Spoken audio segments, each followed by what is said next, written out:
Привет, друзья! С вами Алексей Стеклов на канале Видео Ворчун. В одном из предыдущих видео я показал, как устанавливал топливный насос для подкачки топлива до ТНВД, чтобы он засасывал его из бака. Система была не очень совершенной, скажем так, плюс насос пропускал. Вы это можете увидеть вот в этом видео по ссылочке. Все выводы сделаны, насос заменен, применен фэншуевский, скажем так. Вот, который работает более эффективно. И моему движку этот насосик понравился гораздо больше, чем предыдущий. Смотрим.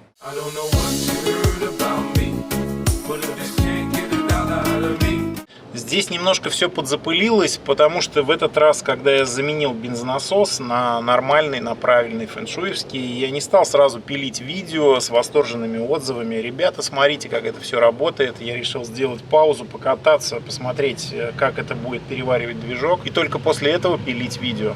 Бензонасос правильный фэншуевский от Nissan Patrol, подкачивающий с клеммой от форсунки от нашего любимого ВАЗа. Идеально подходит, в любом магазине крепежа вы можете его купить. Почему насос от Patrol? Ну не зря, японцы чего-то они, видно, знают, но не договаривают. И почему именно этот насос ставят, я не знаю. Но именно потому, что он применяется в патруле, и решил его поставить на Pathfinder. И тогда я думал, все будет очень хорошо, и оно оправдалось. Насос стандартом вертикально, подача у нас с пластиковой стороны, выход, где давление с металлической стороны. Подключен к штатному топливопроводу ТНВД через переходник 8х10, к которому был подключен мой предыдущий насос. На подаче все стандартно, то есть на выходе из фильтра мы обязательно ставим промежуточник. Не буду его сейчас мучить, но мы видим, что он уже стал черным. Друзья, как говорил в предыдущем видео, обязательно после основного фильтра ставьте фильтры тонкой очистки. Вы будете приятно или неприятно удивлены, что, оказывается, наши фильтры ни хрена не фильтруют.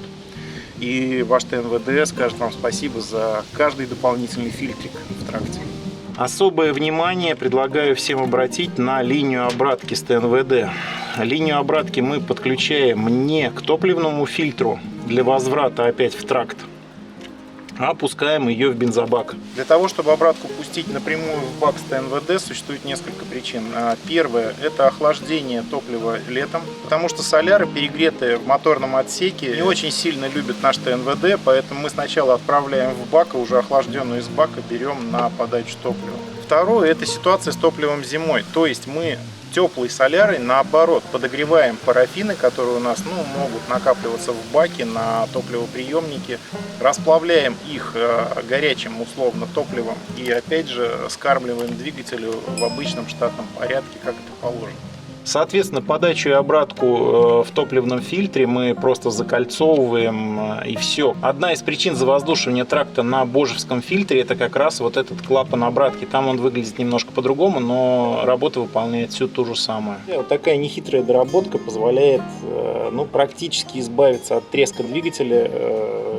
Ему очень понравилась новая подача топлива. Он сейчас шелестит, шуршит и все как надо. Под нагрузочкой тоже все хорошо. Друзья, на протяжении всего ролика вы, наверное, обратили внимание вот на этот вот синий грибочек. И я обязан про него сказать, что это супер-мега фигня. Это горловина омывателя с воронкой. Она же и крышка. Очень удобно, ничего не плещется. У меня отломилась эта горловина, и крышка потерялась, и вот эту штуку я приколхозил сюда. У нее идеально отформованные посадочные места, и она просто супер-мега идеально садится на нашу горловину. Открою маленькую тайну, это заливная горловина от Volkswagen. Ссылка на приобретение будет в описании к этому видео. Я надеюсь, вы слушали, как работает движок в предыдущем видео до установки насоса. И сейчас еду соточку. Обороты около 2000 и добавляю еще газа в горку. И нет никакого треска, никакого лязга.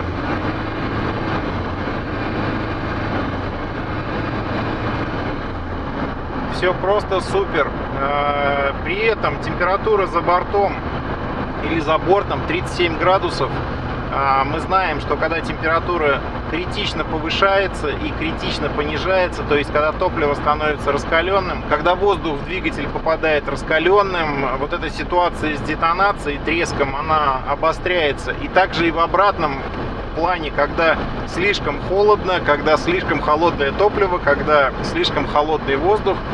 Пафик тоже не очень хорошо на это реагирует. Вот эти вот испанские все сборки, у которых, я не знаю, какие-то, видимо, тепличные условия, где температура никак не меняется. И вот у нас, когда выходит за эти пределы, он начинает вот так вот ерундовничать.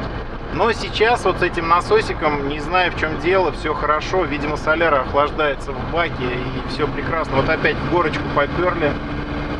Никакого треска. В общем, друзья, принимайте на вооружение, следите за каналом. Далее у меня будет разборки с клапаном на топливной рампе. А вы подписывайтесь на канал и, главное, не болейте. Пока!